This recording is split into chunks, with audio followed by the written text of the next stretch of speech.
People don't realize that everything in healthcare is design.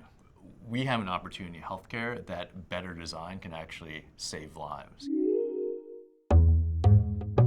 Design thinking is a process to help people become creative thinkers and to tackle problems in healthcare, to think of a better future state and help us to map a way to be able to get there. You know, an idea is just an idea. It's the implementation plan that really brings it to life.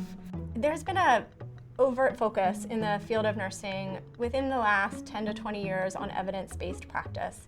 And that's a really important focus, and it was essentially almost a developmental stage our profession had to go through. There's just a need for nurses to take charge. We are at the entry line, we're the entry front.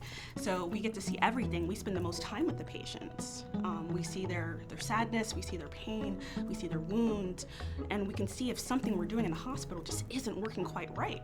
I think that, it's interesting because people can get sort of locked into one perspective or another, and you have to exercise sort of more open thinking and asking questions about why things are a certain way and then follow up on that.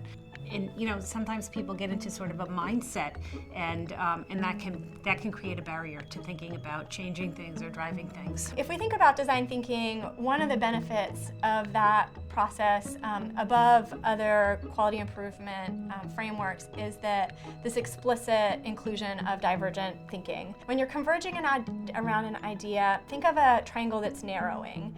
And when you're diverging, thinking of a broadening of that same triangle. So it's how you shape your thinking.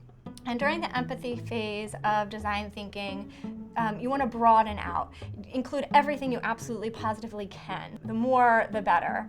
And then during the define phase, where you're getting to your problem statement, that's a phase where you converge. You come together around a specific problem statement. And then moving forward with the process, where you're ideating. That again is a divergent process where you want to be brainstorming and thinking of all of the many different ideas that could possibly relate.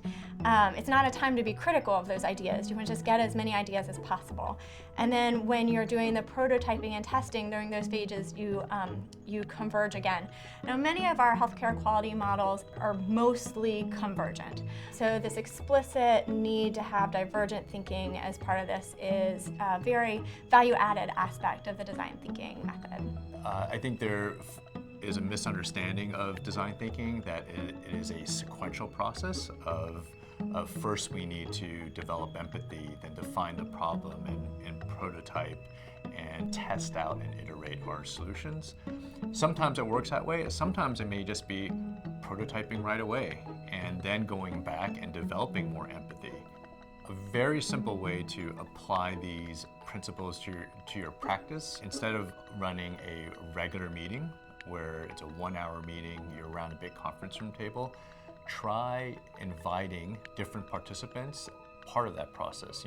Invite nurses, clinicians, residents, technicians, and especially invite patients to that meeting. Run a meeting where you get everyone involved, you brainstorm, you prototype, you test. I think one thing that's really, really important is to make sure that nurses feel that that's an okay thing to do. I actually oversee the new grad residency program, the nurse residency program at Eisenhower, so I get them right after they have finished schooling and passed the boards. Well, a lot of them don't realize what an impact that they can have on nursing practice as a whole. They think that they're there just to, follow a doctor's orders or do some nursing tasks. They don't realize the importance, the gravity of the responsibility that they have. And I can't do that. I'm just a new grad, or I'm just a nurse. And I hate that, just a nurse. That's three words I don't like to hear, because you can do so much as a nurse.